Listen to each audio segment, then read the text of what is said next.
بسم اللہ الرحمن الرحیم۔ السلام علیکہ یا صاحب العصر والزمان۔ میں نے عرض کیا آپ ان دونوں کی میرے لیے تعریف فرمائیں۔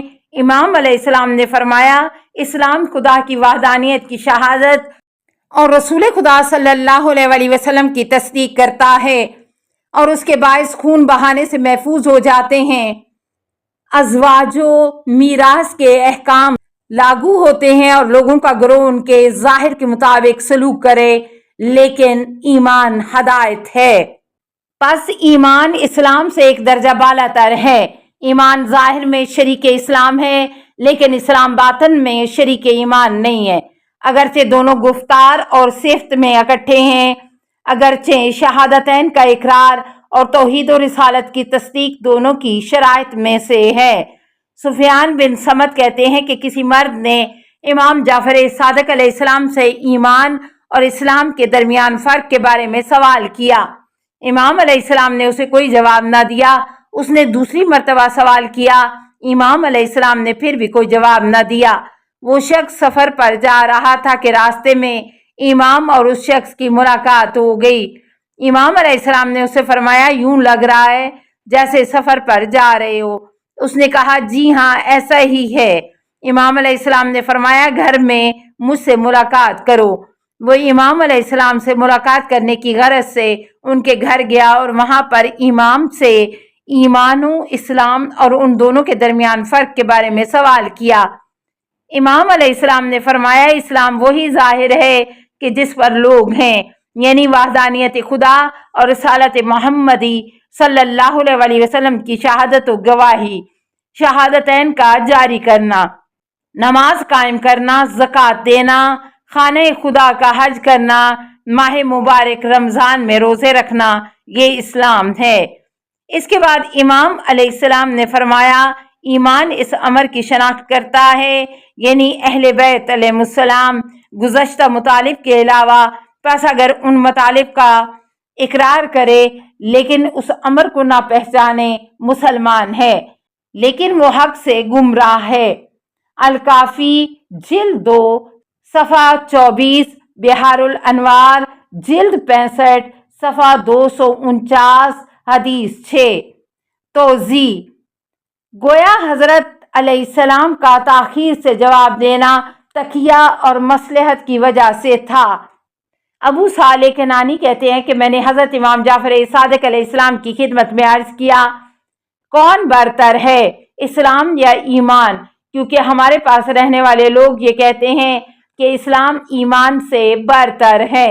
امام علیہ السلام نے فرمایا ایمان اسلام سے برتر ہے۔ میں نے عرض کیا یہ مطلب مجھے اچھی طرح سے سمجھائیں۔ امام علیہ السلام نے فرمایا آپ اس شخص کے بارے میں کیا کہیں گے جو عمدن مسجد حرام میں حدث، پیشاب یا پخانہ کرے؟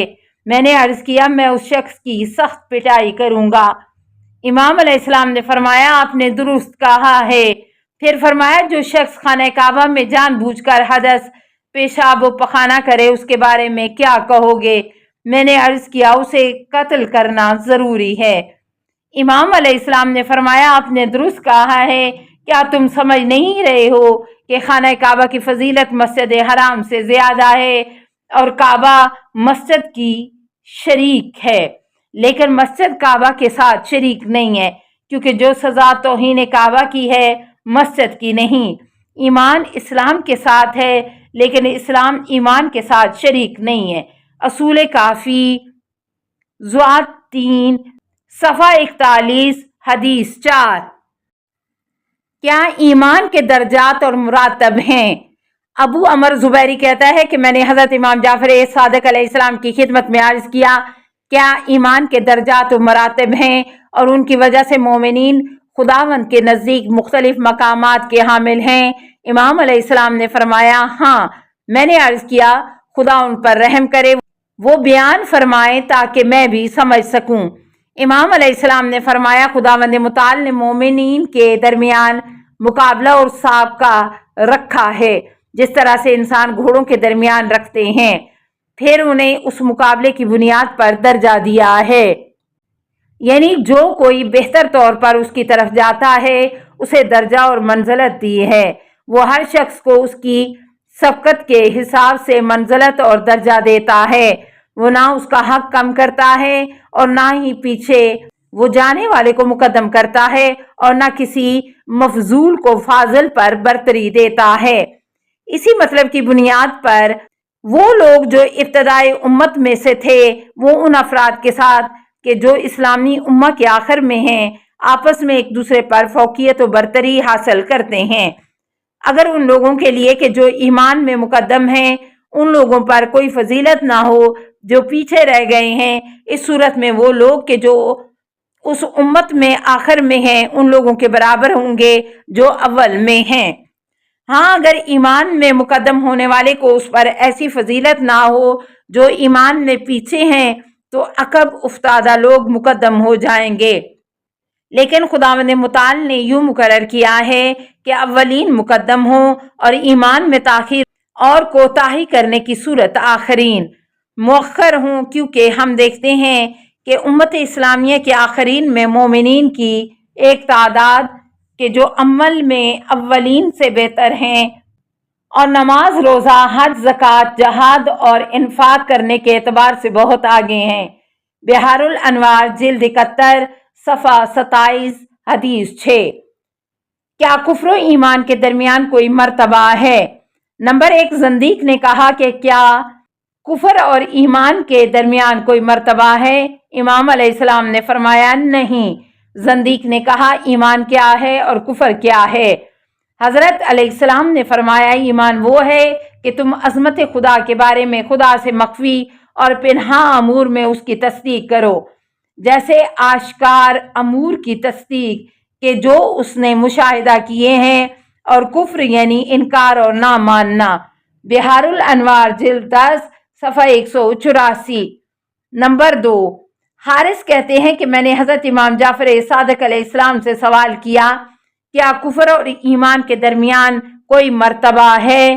حضرت علیہ السلام نے فرمایا ہاں، مراتب ہیں، نہ کہ ایک مرتبہ۔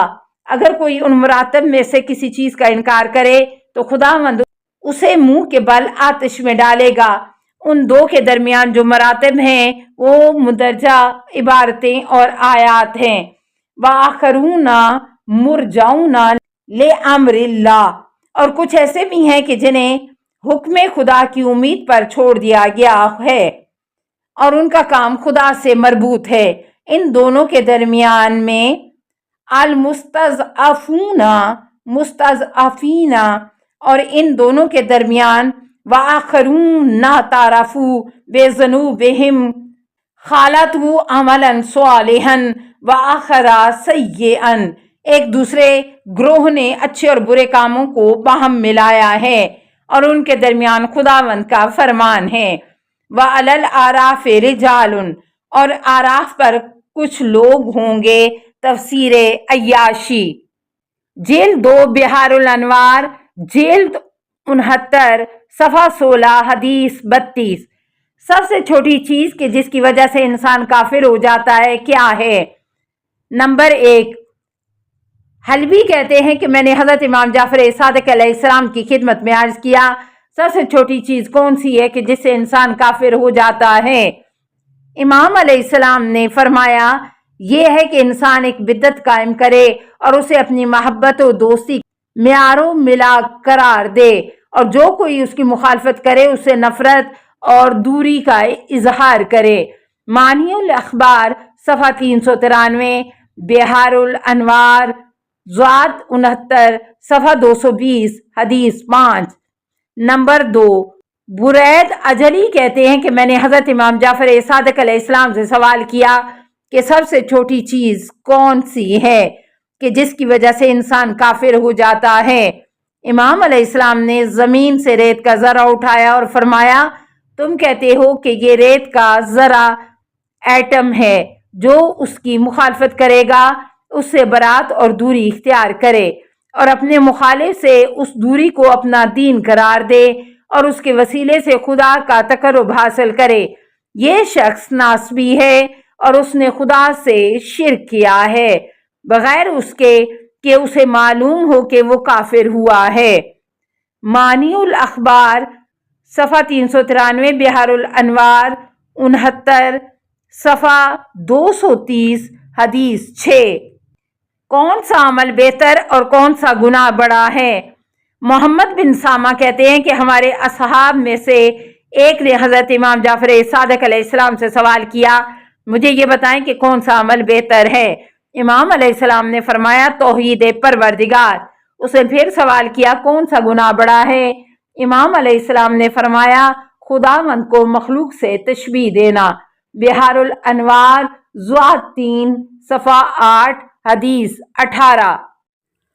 السلام علیکہ یا صاحب العصر والزمان، الامان الامان الامان من فتن الزمان، السلام علیکہ یا خلیفۃ الرحمن، السلام علیکہ یا امام الانس والجان، السلام علیکہ یا مظہر الایمان، السلام علیکہ یا شریک القرآن، السلام علیکہ یا قاطع البرہان، السلام علیکہ یا امام زماننا، ھذا اجل اللہ فرجک وسہل اللہ مخرجک وظہورک، السلام علیکہ ورحمۃ اللہ۔ اللہم صلی علی محمد و آل محمد۔